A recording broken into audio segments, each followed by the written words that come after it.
Hello to everyone who has just turned up, who has been here. Some of you were here when I said this the first time, but this is another one of Asfar's digital talks. This is the first time we've started them after a break. We didn't do anything in August because we were running other activities, which some of you took part in. But we are now starting them back up again. So we'll be having them every 2 weeks between now and hopefully the end of the year. And this week we have got Jason McKoy from Mercurial Sports, who is here to talk about sport for development. Jason has been involved with some of Asfar's other projects, some of the other Resolve projects in introducing people to sport for development. So we're really looking forward to having him here today. And yes, Jason, if you want to go ahead and introduce yourself and start your presentation. Thank you, Luke. Hello, everybody, wherever you are, including West London. As Luke said, I'm Jason McKoy. I've been involved with Asfar and Resolve for about 3 years now. And generally speaking, when you guys have come over to London for your exchange trips, you usually do a workshop with me, and usually in East London somewhere. And we look at my background, we look at sport, and we do some practical stuff as to back up the theory. Unfortunately, today, we can only do the theoretical side, but we're going to try and make it as interactive as possible. Be good to hear some of your views and some of your thoughts, and you'll get the opportunity to do that during the course of the presentation. Unlike when you guys come to London, it won't be me just talking at you. Hopefully, it will be more of an interactive thing and an interactive exchange of ideas and views and thoughts. Some of you probably work in sport for development. Some of you might have an interest in going into it, and some of you might not have any interest at all. But hopefully, you'll be able to take something from today's presentation. Feel free to ask questions. Luke will facilitate that throughout the course of the presentation. And so basically what we're going to go through today is we will find out a little bit more about myself, and then we'll look at what sport for development is, what sport for development isn't, the role of sport, and finally we'll kind of look at a little bit if you are designing or thinking of designing or involved in a sport for development program, some things based on my experiences and what I've learned in the 10 plus years, actually 15 plus years I've been involved in sport for development, that I think is useful for anybody running a project or program involved in sport and trying to engage young people to take on board. So I guess without further ado, we'll start the presentation. I'll just tell you a little bit more about myself. That's me. And before anybody says anything, and if in case you're wondering, I'm not balancing the ball with my hand. I was actually quite good at football. That was my old back garden back in Manchester. That was my Wembley and my Maracanã, my San Siro, as they say. And that in the corner is my little dog, Mandy, bless her. But as it says there, I'm from Manchester originally. I was born and raised in Old Trafford, actually next to the ground. So the backdrop to my games in the garden was the crowd of Old Trafford. For those of you that know it, it was quite loud. I was quite good at football as a kid. I think I was about 8 in that picture. Around about 4 years later, I was on the books of Manchester City, which, apologies if you've heard this before in London, Shanice, I know you've heard it on several occasions. But yes, I was a Manchester City schoolboy, and I got to the age of 14 and they said that I was too small, which, as you can see in the picture, there's not really much to me. So maybe they would have been right. I filled out to this size in my early 20s. By then, it was too late. And so I knuckled down, did my education. Around about the age of 17, another opportunity came with a then First Division club, Coventry City. Something about the cities that seems to attract me. I was with Coventry for a year. On this occasion, at the end of that year, they were either going to offer me a professional contract or not. They decided not to for their reasons, their loss, as I would say. They're now in League 3, so maybe if they'd given me that professional contract, they might still be in the Premier League. But wishful thinking on my part. I remember coming back from Coventry back to Manchester and just decided, you know what, I'm just going to knock football in the head, just focus on my education. get some qualifications and go off to university. And that's what I did. I studied at Manchester University. I graduated in social sciences, namely community studies and urban and cultural studies. And after that, I moved to London. And one of my first jobs in London was with an organisation called Street League. And that was what introduced me to Sport for Development. And we'll talk more about Street League as we go through the presentation. But I worked for Street League for nearly 10 years, during which time they went from a small charity in London to a national charity that gets quite a lot of awards and plaudits for the work that they do. And essentially what they did, which was new to me at the time, bearing in mind my background was in elite football, was they used football to engage disadvantaged people and using that engagement as a platform to get to know them, get to understand what made them tick, get to develop a rapport with individuals. They then had an educational side, which they moved them onto.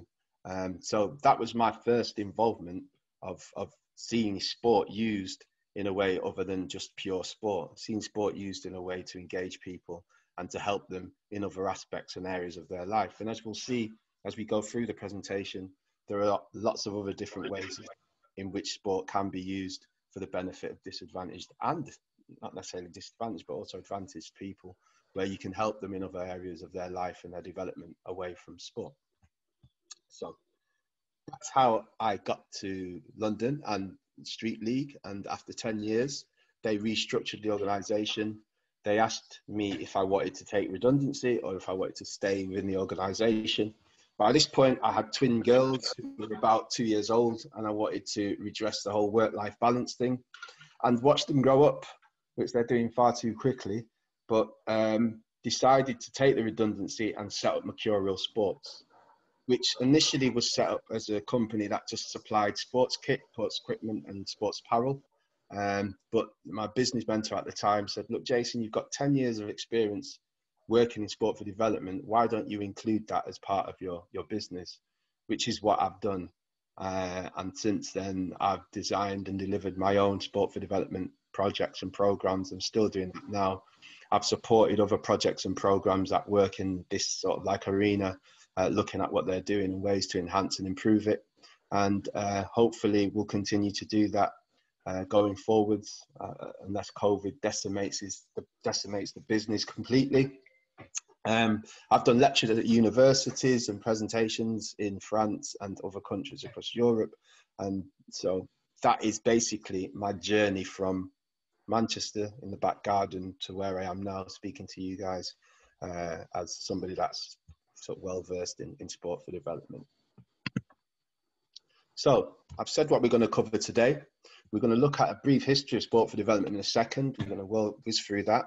We're going to talk about the different ways in which sport can be used, the positives of sport and the negatives of sport will be done as an exercise where I will ask you guys to get into groups, which again Luke will facilitate. And then we'll come back and we'll talk about what we found and what we feel are the positives and negatives. We'll look at sport for development program considerations, like I said earlier. So if you're putting together a program involving sport to engage, what sort of things you should what I feel you should consider. We'll also look at the philosophies of coaches or of your coaches if you're already involved in a program, because that's important to the success of any sport for development program. And I learned as head of the sports program at Street League that there are some coaches that you can employ that are good for this kind of work and some coaches that are absolutely terrible. But the more important thing is you can get people on side, get them understand what the process is and get them involved so we're all rowing in the same direction. And then finally, we'll finish with what sport for development isn't, which is quite important because for a lot of organisations, they're working in sport for development, but they're actually doing very little of it. And so I think that there needs to be a clear differentiation between sport for development and sports development, because there's the organisations and programs that look to improve people's ability to play a particular sport. And as I said earlier, there are organisations that are looking to make a difference in people's lives away from the sport. So I want you for a minute to have a look at this slide. you all know this is Nelson Mandela. And he said that sport has the power to change the world. It has the power to inspire. It has the power to unite people in a way that little else does. Now, Mr. Mandela, obviously, most of you must know his story. But I think where he would have been coming from with this in 1995 when South Africa hosted the Rugby World Cup. We all know the history of South Africa and the divisions that existed there. And it was during that World Cup, specifically in the final, where South Africa made it to the final, that he realised that the sport of rugby actually united the whole country, which had to that point had never been united. You know, rugby was the preserve of whites, but he found during that World Cup and as it progressed to the final, the black people in the townships got behind the rugby team. And in the end, it was just the whole of South Africa rooting for the South African rugby team. And probably which led him to coin this term. I mean, there was a famous film made about the story. I think it was called Morgan Freeman. What do you guys, has anybody got any thoughts on this? Because it's quite a powerful statement, but it's quite an all-encompassing statement, which kind of washes over the fact that sport can't be responsible for everything. So I just wondered if anybody had any thoughts on that comment, whether they agreed with it or whether they disagreed with it. It'd be interesting to hear anyone's views. Anyone got anything to say, suggest? Well, it has the power in the sense that it has the potential, but it can also be obviously very divisive, like in terms of if you root for one club and someone else roots for an opposing club, then it can prove just as divisive as politics or any other conflict. Absolutely, it's a great point, and we'll come to that a bit later on. Indeed, sport does have the power to change people's thinking and bring people together and resolve conflicts. But I personally think to suggest that it can fix everything. I think that's just stretching the point a little bit too much. But used correctly, it can make a difference and it can be quite powerful. But it's important that we know sport's limitations and that people don't necessarily get carried away with its potentials. And you'll find that some people sometimes overstate the importance and significance of sport, which can undermine and belittle the situation and actually alienate people from it when, on the ground they're going through real difficulties and real problems. So next slide, we're going to have a quick look at the history of sport for development. Sport for development is actually not a new phenomenon, although it started to crystallize into what it is today around about 1978. Before then, it was always used in schools in the UK, going right back to Victorian times to build moral courage and stamina in upright individuals. So the role of sport has for a long time always been seen as something that is a little bit more than just taking part in physical activity. You can use it to develop character and to develop a type of thinking in people. But around about in 1978, the United Nations introduced the Charter of Physical and Education and Sport, and they said it was a fundamental right for all people and children to have the chance to play sport and physical activity and be involved in physical activities. It was around about the late 90s that it started to gather a little bit of momentum. That's Kofi Annan, and he was the General Secretary of the United Nations at a time when they appointed their first advisor on the development of sport. And that was a gentleman called Adolf Ogi, who I haven't got a picture of, but he was the first person that was charged with looking at the union between sport and issues around the world and how sport could play a part in improving the situation for people. 2002, or around about 2000, the United Nations introduced the Millennium Development Goals, of which there are 169 targets within the 17 Sustainable Development Goals. As you can see, there are eight Millennium Development Goals for the UK.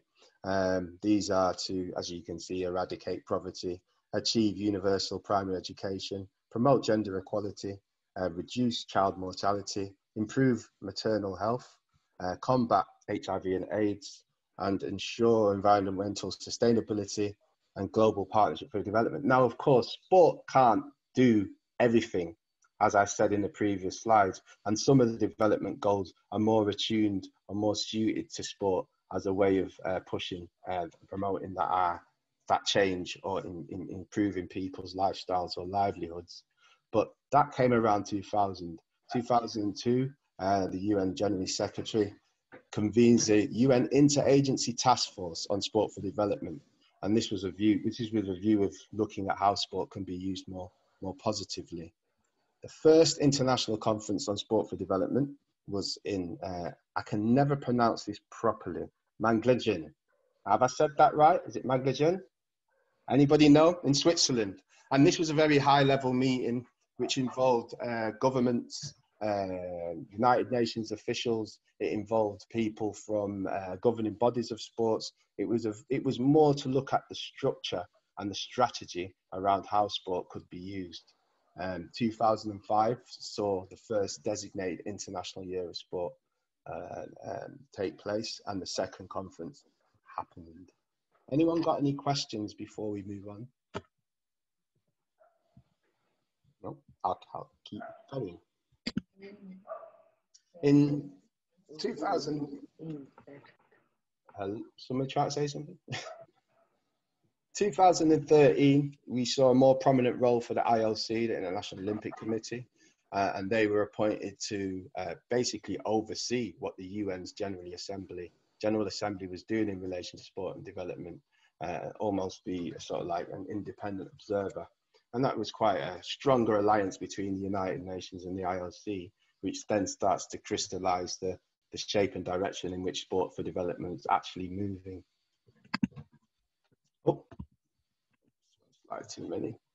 In 2015, the UK committed to the Sustainable Development Goals, and what you'll need to understand is within different parts of the world, there are sort of like different sort of like Sustainable Development Goals that different regions are looking at. There's the global Sustainable Development Goals. There are also regional ones, and there are also national ones. And you can look up what the Sustainable Development Goals for your part of the world or your country are, because all of the UN nations that signed up to the UN have committed to working towards these, and part of that is the role sport will play in that. In 2017, we had the first Ministers responsible for sport and physical education conference. Now, this was a slight difference to the conference held in Magdalene, because this involved practitioners on the ground. You know, the people that are actually doing the work got together to exchange good practice, share ideas, find out what other people are doing in other parts of the world. And this is probably where we kind of are to this day, because there are still conferences that take place that involve people looking at how sport can be used together and sharing good practice. And what we have today, we've got the UN, the IOC, we've got FIFA, we've got governments, we've got local authorities, we've got national governing sporting bodies, professional sports clubs, corporates, grassroots clubs and organisations that all buy in some way to sport being used for developing people or addressing issues or resolving problems and conflicts. And that's a long journey from where we were in 1978 to where we are today, where we have the UN sort of like strategically guiding what people are doing in different countries and different parts of the world. Anyone got any questions? Oh. Tell me if I'm boring you. Okay, so what is sport for development? You know, and again, I'll put that out to you guys as a question. I mean, I've kind of alluded to it already. I've mentioned what I believe it is, and I've also touched on slightly what I believe it isn't. But it'd be interesting to see what your thoughts are on what you think sport for development is. And as you can see, there are different sports for development organisations on the slide, all of which I've worked with or alongside or for in some capacity. So again, I'm opening it out to you guys to get an idea what you feel sport for development is, or what your experience of it is. Anyone? Don't be shy. Yeah, I'll give it a stab. I think it's the use of sports to promote or empower development in least developed countries or underprivileged neighborhoods and communities. Very good. And Anyone else got anything to add to that? Because that's pretty much right on target, but there are sort of variations to that, and maybe somebody might want to give some specific examples before I do. Is anyone working? Go on. I can give an example, if people would like.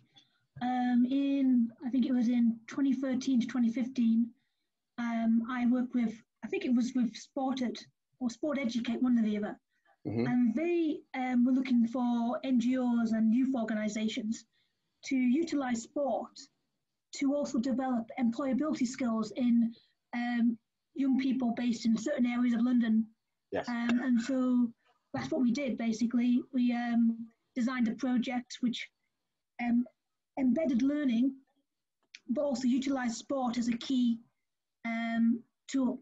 And why, again, a question for anybody that wishes to answer or directly at Shanice, why do you think people would look at sport to improve people's employability skills? Why not just do it in an educational setting like a school?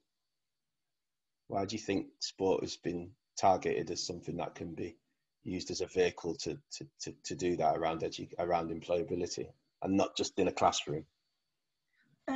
Well, in my experience, sometimes it's becoming quite difficult to get people in classrooms. And it's so sport, and like many other things, for example, theatre and other creative methods, sport can also be utilised to encourage people to participate. Yeah. For employability. That's, I mean, my experience anyway. That's one of the key reasons. And it's a fair point. But I mean, what I would add to that is, not everybody kind of strives in a formal educational setting, and people learn things in different ways. Some people have to immerse themselves in something to understand it. Some kids, most kids, if you put them in a classroom and put the teacher at the front of the class, and the teacher talks to them, they'll absorb what the teacher will be taking, they'll make their notes, and they'll learn that way. But other kids, that doesn't work for them. And sometimes you have to engage them with something that actually gets their interest and gets their sort of like reliability and their buy-in before you can then start to look at talking about some of the other issues and address some of the other topics. And that's where sport is really a valuable tool. As we'll see in a second, I believe it can be used in sport for development, can fall into 4 kind of vague categories. And for me, there are 4 types, and I'll go through each one as it comes up. The first type is to engage. It's diversionary. There are lots of examples of lots of areas where there's antisocial behaviour, there's crime, there's young people that have got nothing really to do, and often left to their own devices, they tend to get involved in less savoury activities. I can think of one example which I talked to the guys when they come to London. When I worked at Street League Glasgow, and Lanarkshire Police went into partnership because on a Friday evening, the levels of antisocial behaviour and violence and youth violence seemed to spike. And so what they decided to do, Stephen would be interested to hear that, is they decided to put on some basketball sessions because there seemed to be an interest in basketball in that part of Lanarkshire, in Glasgow. And what they found after several weeks of these basketball sessions being put on a Friday night between, I think, 9 and 11:30. So they weren't at a conventional time. It was at the time where the levels of youth violence and antisocial behaviour went up. After several weeks of having these basketball sessions and the ability to engage these young people, and these people having something to do, Lanarkshire Police reported a fall in antisocial behaviour, a fall in negative behaviour, a fall in youth violence. So, one type of sport for development, I think, is to engage. It's just to get people to do something so they're not doing something else. And I think the example in Scotland is a really good one that highlights that. There are probably 1,000,001 other ways that you can think of using sport as a diversionary activity. But I think as a fundamental foundation, that is the very basic way you can use sport and class it as sport for development. I think the next one is to engage, to educate, builds upon that. I go back to my time at Street League. Like I said, when we first started, we just had football sessions. And what essentially we did at Street League is we went into hostels, went with organisations that worked with offenders, people that were abusing substances that were trying to rehabilitate, refugees, asylum seekers, all these organisations across London that were working with these groups. We went into them and we said, look, we're going to set up a football team within your organisation. We'll have a training session once a week, same time, same place, same coaches. Anybody that comes into this hostel or involved with your organisation can come down and play for the team. Once a month, we'll have a match day where you'll play games against all the other teams across London that are involved in the programme. So it'll give you something to focus on, something to work towards. And, you know, at one point we had 32 organisations involved in Street League across London. That's quite a lot of people. But it didn't stop there. The engage to educate thing is the thing I touched on before, because once the coaches started to develop a rapport, having seen the guys week in, week out, knowing that the guys had a level of respect for them because they all loved football. And here is a guy who's a UEFA qualified coach, coaching them how to play football, maybe had some sort of football background. So they became role models. It was easier for the barriers to fall down.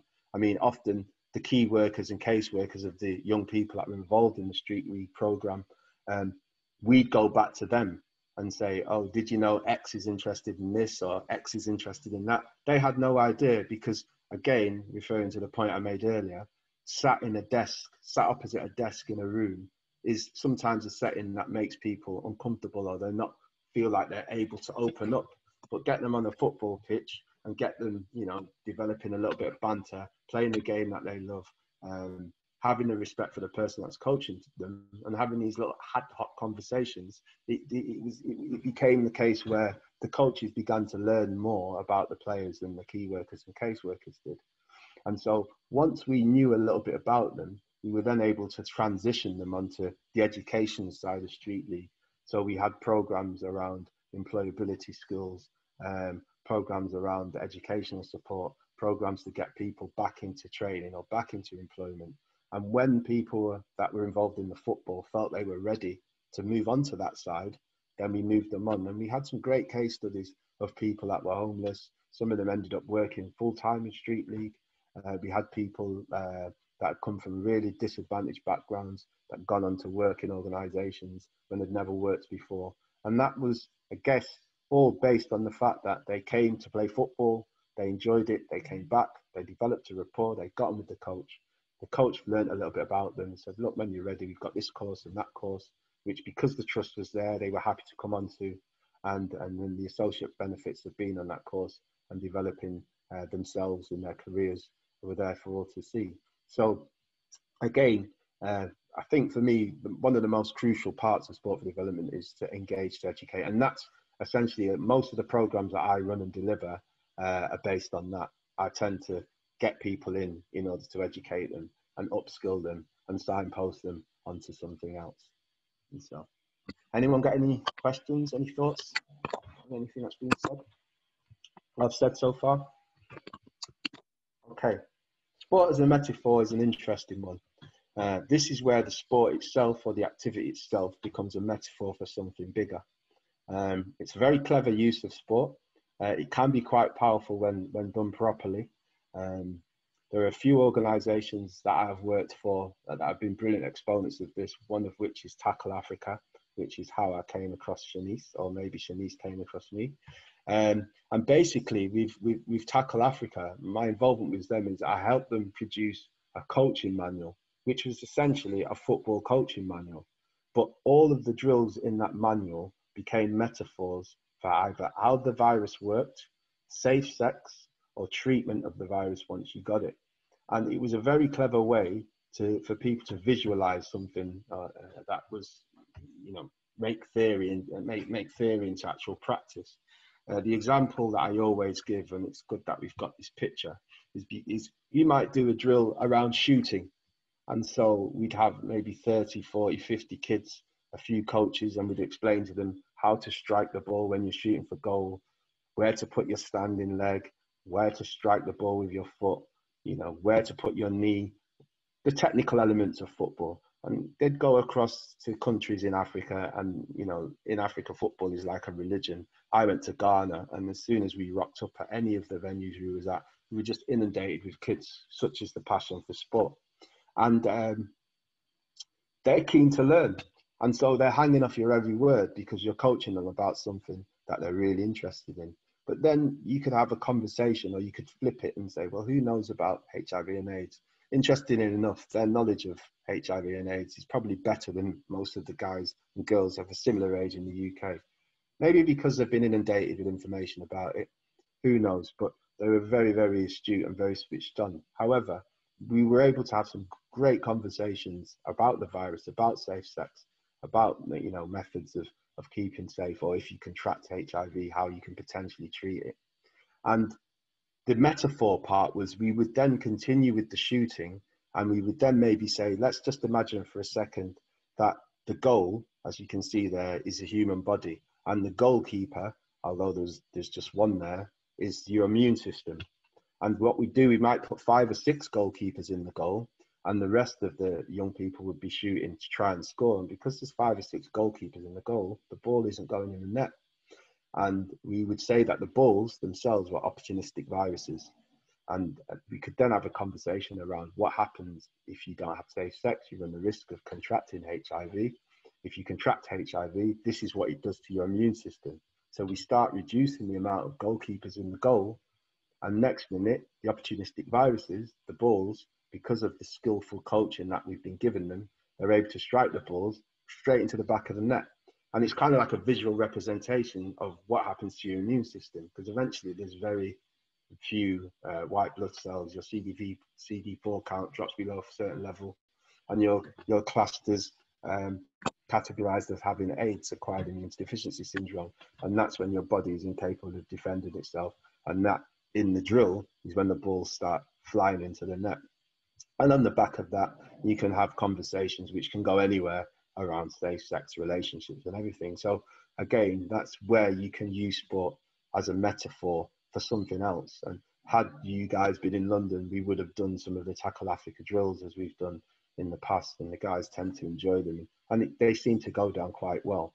The other area of work that I've done where sport has been used for a metaphor is we play international. We're based in Paris, and they developed a program called Plaidagogy, which is loosely translates to education through play. And what we would do is we would use physical activity in sport to teach primary school age children about disability and inclusion. Research has shown that in the UK specifically, attitudes towards disability and inclusion amongst primary school age kids was very, very negative, because nobody was teaching them about it. They weren't having any conversations about it. So they were forming their impressions based on what they saw and what they assumed. With the Plaidagogy program, we would do something like a relay, and we'd get the kids to do a relay. They'd all enjoy it. They'd all be screaming and jumping around, just as the guys are when they come to the workshops in London. And then what we'd do is we'd do the relay slightly differently. We'd use a blindfold. And now you're only able to do the relay if somebody's supporting you, either verbally, or the second time they do it, they can only touch you, but you can't talk. And the difference in experience of doing it when you're uninhibited and can just run through yourself compared to when you're relying on somebody else invokes feelings of insecurity and vulnerability, which you can then explore with the people in the group. They make the causal link between the blindfold and being visually impaired, and you can then extrapolate that out to the wider society from the little activity we're doing in the sports hall. We could say, well, what could we do to the obstacle course to make it easier for people that are visually impaired?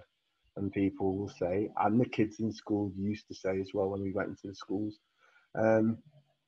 we could take the obstacles away, we could make the gates wider, we could do all sorts of things. And you can then have a conversation, well, in the wider society, what changes are made so that people that are visually impaired can participate in the society without any inhibitions, or a little bit more easier. And so before you know it, based on a relay race in a sports hall or in a field, you've got 7 and 8 year olds talking about, guide dogs and things that are done to make visually impaired people easier for them to interact with society normally. You're having conversations about successful visually impaired people. You're having conversations about visually impaired people that are happy. And believe it or not, you know, one of the questions that was done in the research was, do you think people that are disabled are happy? And I think 87%, 97% of the people, the kids that responded said no. And so these kind of conversations are important to change the attitude and thinking at a very young age. And you can do it in a playful way where they're engaged, and it's almost experiential because they're doing something one way and they're doing it another. And the second way makes them challenge how they feel about themselves and how they feel about the support from other people. And as a footnote, we found that research in the schools when we went back, some of the feedback from some of the teachers, they found at playtimes the kids were playing in a different way, so that the kids that in the school that might have some sort of impairment could get involved, whereas before they didn't consider their needs or requirements. So you know, sport as a metaphor is a really good way of learning and getting people to learn and experience things and get a better understanding of things.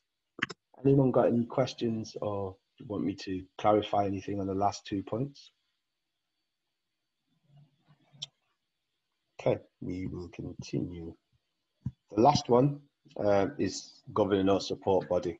So it's like I was saying before, you've got NGOs and big organizations that now become umbrella organizations for a specific sector. So for example, in football, we have Street Football World based in Berlin, who have nearly 200 member organizations from around the world that all use sport for development in some way. They signed a strategic alliance with FIFA some time ago, where they were given, I think, 0.7% of FIFA's annual income, which is quite a lot of money, and almost became FIFA's corporate social responsibility arm. What that meant was, wherever there was a FIFA tournament, like the 2006 World Cup in Germany, there was a tournament that mirrored it for the organizations from the Street Football World Network. And that allowed organizations from across the world to share good practice, share experience. You know, kids were able to come to the actual football tournament, whilst the practitioners were able to meet and have meetings and share, give ideas and share ideas and feedback on what was working in their projects and what wasn't. So you can have an overarching body that's responsible for sport for development. So for me, those are the four main types. But going back now to the Nelson Mandela slide, I want you to look at this slide and have a read of this.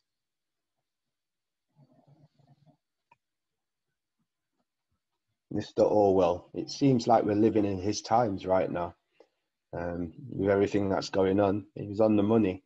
And similar to what Stephen said before, sport has nothing to do with fair play, in his opinion, or elite sport, which is what I think he's alluding to. He's bound up in hatred, jealousy, boastfulness, disregard for rules, sadistic pleasure in witnessing violence. In other words, it's war minus the shooting. And me as a Manchester United fan, going to watch Manchester United play Manchester City or Liverpool can 100% testify that that's absolutely right. Elite sport can be a bad thing. It can bring out the worst in us. And I've seen it, and even seen it in myself, and I have to check myself. So as almost the complete opposite to what Nelson Mandela said, both of these have value. And it just depends on how you view sport. If you're looking at it from an elite level, then definitely this has sort of power and resonance. If you're looking at it from a grassroots level or a developmental side or ability to bring about change, it's equally as valid. Anyone got any thoughts on this? Nope. I just think it's very disappointing, like as a quote, because you'd like to think that top level athletes would have mutual respect and a kind of almost honor among one another. Yes, you'd like to think that. Me or you are? I think occasionally there are examples of great sportsmanship amongst elite athletes, but I think because there's so much money involved and so much at stake, it kind of brings out the worst in fans and sometimes players. and people cheat, and as a result, it sends the wrong message to millions of people that are watching around the world, which hopefully some of these ideas and some of this will come up in the exercise that we're about to do now. Because as you can see, Luke is going to split you up into two groups. Yeah, he's going to split you up into We're going with two groups, and what I want group one to look at, what they think the positives of sport are, and what group two will look at is the negatives. And for about 10 minutes, I want you to discuss that in your groups. I'll hop into each group after a little while to see how you're getting on, see what thoughts you're coming up with, and maybe give you a few more things to think about. And then after maybe 15 minutes, we'll all come back together and we'll see what we found. So we'll need a spokesperson from each group. And when we have the discussion part, feel free to join in and contribute. All ideas are valid. So over to you, Luke. Okay, I'll send you all to the groups now, and we'll let you know on timing and how long it'll be, and we'll pop in and out. Okay, guys, thanks for that. Obviously, you've had some time to discuss either the positives or the negatives of sport, so it'll be interesting to hear what people have got to say, what the groups have come up with. I think first we'll start off with the positives. And so who wants to feedback from the group one that looked at positives? Hi, guys. Okay. I made a list. But yeah, so of the list, I'll run through it very quickly. To stay fit. Yes. To help develop goals. Yes. And learn to win and lose. Important. Mental health. Yeah. Engage disengaged groups. Yes. Respect. So like building respect for others. Bring people together. A form of entertainment, also for social hobbies, and I think Maria mentioned esports as well. Oh yeah. Education, and also a form of it's a industry, so there's jobs. Yeah, and I think you've pretty much nailed all the main ones. So well done. Fun can improve health, fitness, and well-being, and by that we don't just mean physical fitness. It's mental health is one of the things that benefits from regular sporting activity. Learn a new skill can lead to a professional career in sport. You guys have seen these before. Helps grow social networks, which is really important. I've got friends that I would never have met in any other walk of life if I didn't meet them playing football, and they're friends to this day. So it can broaden your social networks and maybe introduce you to people that you wouldn't have met in any other scenario or setting. You can learn about yourself and life. A coach once said to me, you can tell a lot about a person by how they are on a training pitch or a court or a basketball court. Those that when you're doing the dead runs that stop short just of the line, maybe they're the ones that cheat in life as well, if they're going to cheat themselves on the court. It's a very interesting observation. But like you said, you learn about yourself and life, how we respond to success and failure. It's a positive. It can be a powerful entry point to difficult issues, as I sort of demonstrated before. It's a way of breaking down barriers and taboos, so you can have a conversation about things you might not necessarily talk about. It can contribute to aspirations and goals and build confidence. So well done, Group 1. You pretty much got all of them, which I'm quite surprised at. Over to Group 2. You guys looked at the negatives of sport. Interesting to hear your feedback. Stephen. Yeah, so we talked about the possibility of bullying kind of at the younger ages. And just the overall concept of the stronger beating the weaker, as opposed to, and a competitive versus a more collective, helping one another mindset that sports can create. It can be divisive. Fans after a loss can sometimes get violent towards one another. at all levels, but especially at the professional levels, it can be anxiety and social pressure. So even if people know what to do and how to do it, then they get on the field and there's people watching them, and it can create lasting social anxiety. On the other hand, people can suffer really bad physical injuries. And then we talked about how there can be people who invest years into an aspiring professional sports career that doesn't work for various reasons, and then may not have a fallback plan, especially if they do have that physical injury they then have to live with. That's a good point. Yeah, and then I think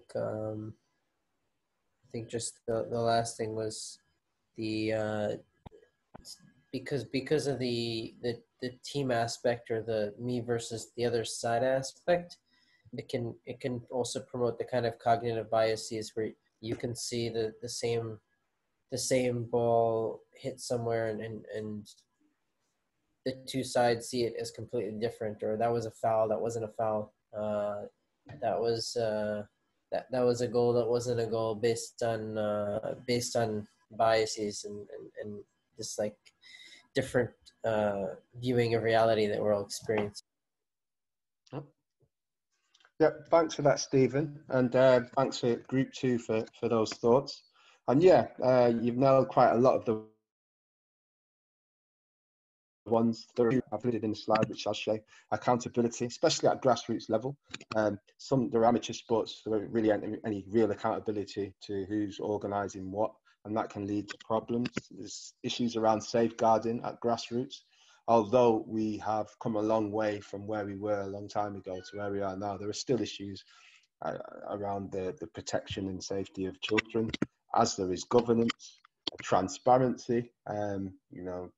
If we look talking at an elite level, I mean, FIFA's improved. It's become a lot more transparent, but for a long time, people didn't really know what was going on at FIFA and what was going on with the money, and they was just seen as corrupt.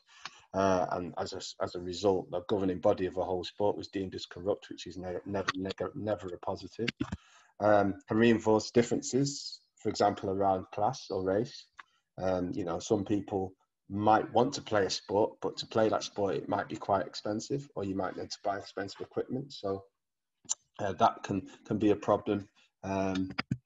It can devalue or exploit women, which we kind of touched upon briefly when I came into your group. At an elite level, you might, up until recently, for example, at somewhere like Wimbledon, the men's prize winning money was more than the women's, and you have to ask yourself why. They're just as skillful. The stadiums or the arenas are just as full, so why do women get less? So it can devalue or exploit women. Can be seen as detrimental to formal education. So again, what your group alluded to, somebody that has aspirations of playing sport at an elite level and then devotes all of their formal years working towards that, and then that's curtailed because of injury or because they're not good enough or for whatever reason, then has no kind of fallback plan and have missed out on sort of like the formal foundation educational grounding that they would have got, and so then they're playing catch up. So that can be seen as a negative of sport. Some people say, oh, you don't spend too much time on sport because no good will come of it. Concentrate on your books and your education. So yeah, it can be seen in that way. And then I think this is quite an important one. Sport for development in developing countries can introduce Western sports activities that could replace indigenous games and customs. And I think that there's a tendency with global and international sport for development organisations to go into deprived countries and deprived parts of the world and say, look, similar to when an empires went and colonialism was in place, and look, play cricket, play football, play rugby, at the detriment of the indigenous traditions and sports. And there's a danger that, we don't continue to do that and trample roughshod over what people have done for centuries. And so it can cause unhealthy stress in children, as we've talked about. It can induce irrational behaviour from parents. My best friend's little boy plays for a team, and sometimes I go and watch and I stand on the line and I'm aghast at what's coming out of the parents' mouths. You kind of think, well, what's that doing to the child? So it can produce really irrational behavior in people that it shouldn't induce it from. And also it can produce negative role models. You know, you could have a supreme sports person that lots of young people look up to, that has just the most wild, outlandish lifestyle off the court, pitch, whatever. And so that can be seen as a negative. And, you know, you think about people like George Best, who are idolized as iconic football players or sports stars, who, you know, was a blatant womanizer, an alcoholic, gambler and everything else. So it can, you know, if you're a young person looking up to George Best back in the 50s, 60s and 70s, what messages are you taking away from his off-the-field antics? I mean, there are loads of more recent examples, but I just thought of George Best because that was the one that popped into my head. But well done, guys. As you both have demonstrated in terms of both groups, there are, you know, sport isn't just this one-way thing. There are lots of detrimental sides to it that need to be managed, that we need to be made aware of, that we need to understand in order for us to be able to practice sport without doing damage, as well as obviously the positive sides of sport that we can encourage. Okay, I'm going to speed through the last few slides because we're pushed for time, and then I'll take some of your questions. So just to round up, Sport for Development Programme, some things for you to consider. This is important. What is your objective? What's your vision? It's sometimes good if you're developing a Sport for Development Programme to start at the end and then work backwards. So what do you want your programme to deliver? What is it that your output is? And then you kind of work backwards and decide, right, okay, so we want to get more boys that have struggled in education. We want to get them back into education and training. That's the end goal. How are we going to get there? And how's sport going to help them do that? So that's the first point. And then sometimes a lot of organisations start with the sport and then try to add the development bit afterwards. And it sometimes doesn't work that way. Nothing for us without us. Jason, just to let you know, you're not sharing your screen. If you... Oh, am I not? Sorry. Let me, what have I done here?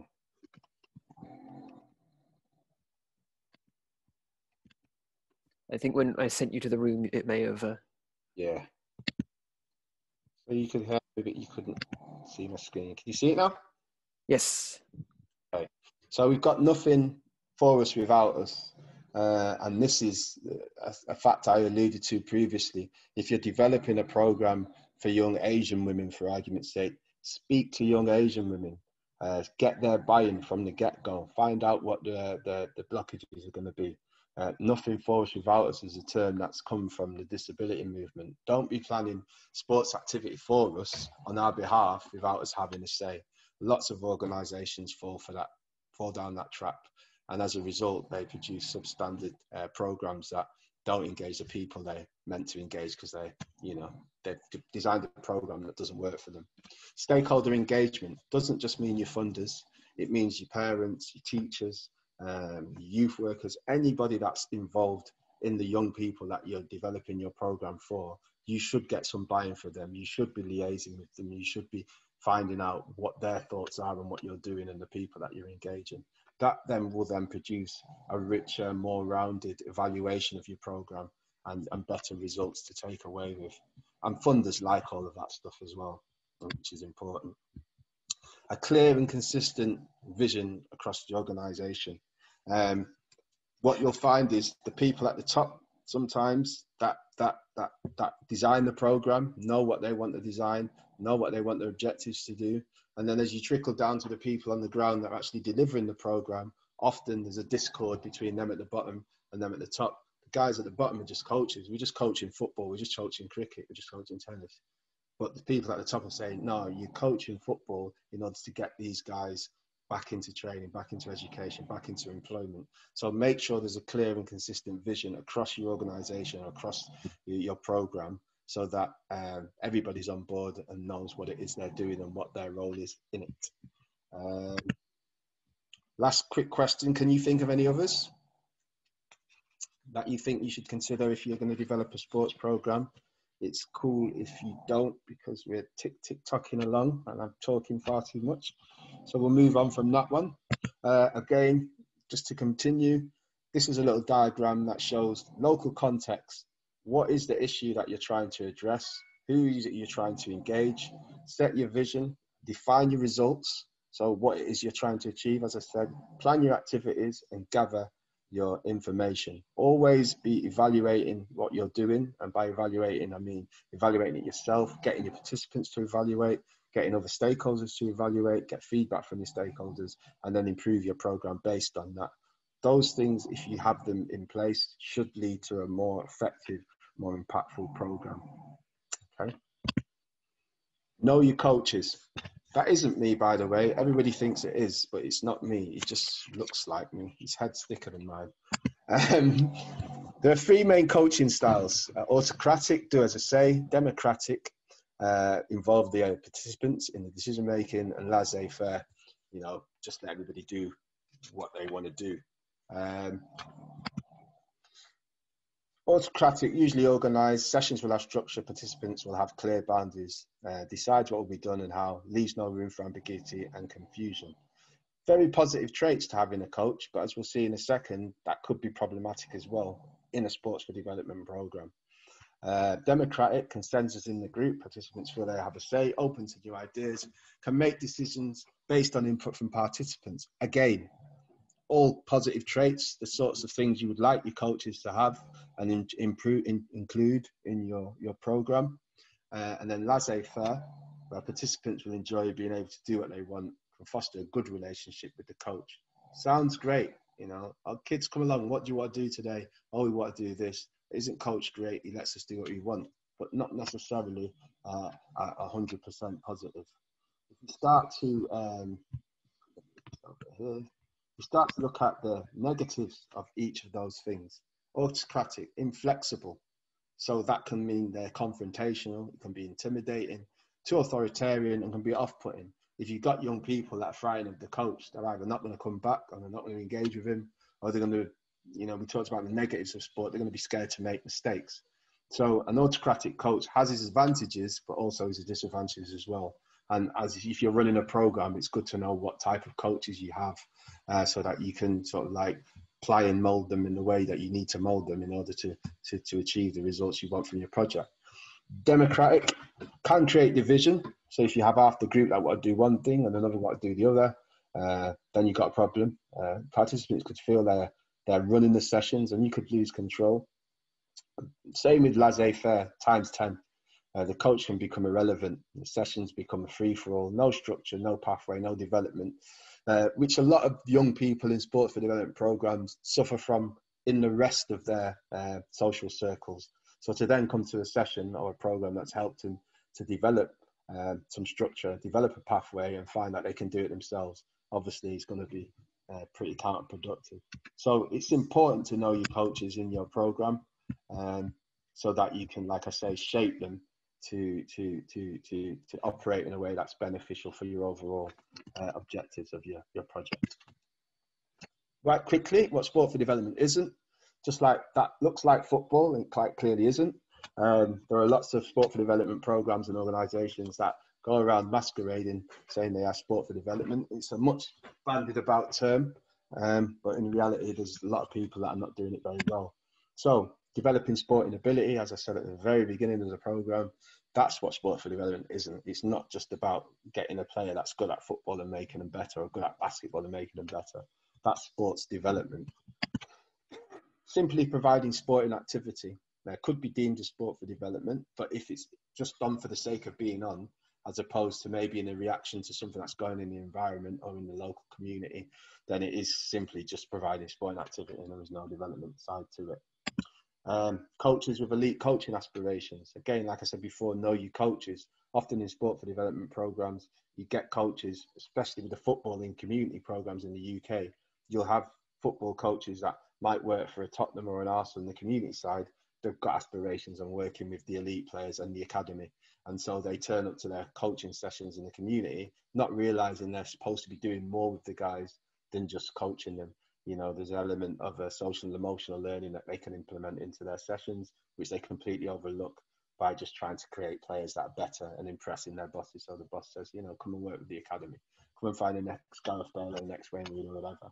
So it's knowing your coaches and knowing what their long-term goal and their understanding of their role is.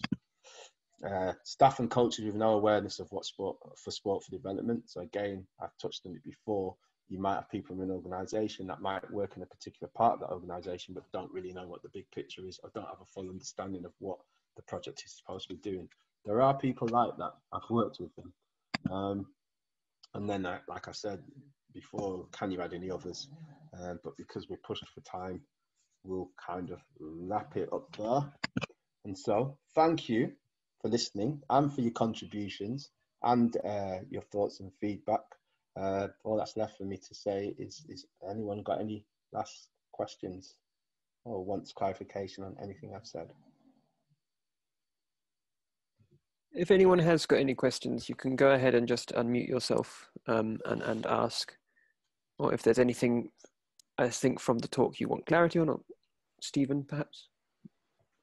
I'll just add that you can see my email address at the bottom. Feel free to email me if you want to touch base beyond the workshop. If you've got any questions you'd like to sort of like expand on, clarification, I'm more than welcome for you to email me. Sorry, Stephen.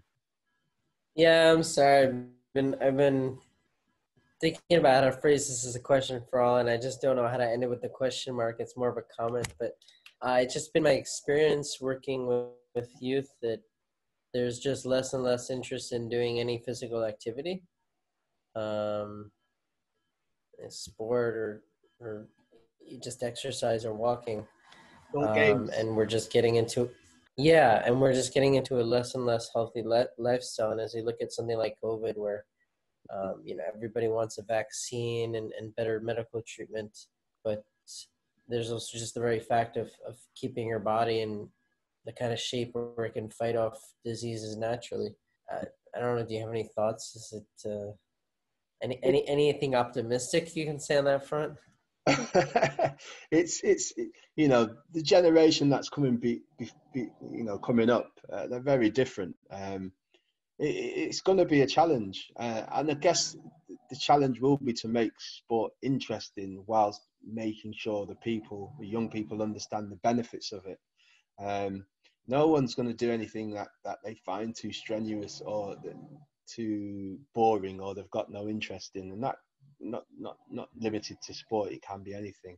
So I guess depending on what setting you're working in, what your touch point is with the young people that you're engaging with, and how and where you're engaging with them, I guess it's finding out what it is that they're interested in, and then trying to facilitate something. You might have to incentivize it. Unfortunately, back when we was young, we just played for the sake of it. Now you might have to reward people in some way for attending or for taking part. But I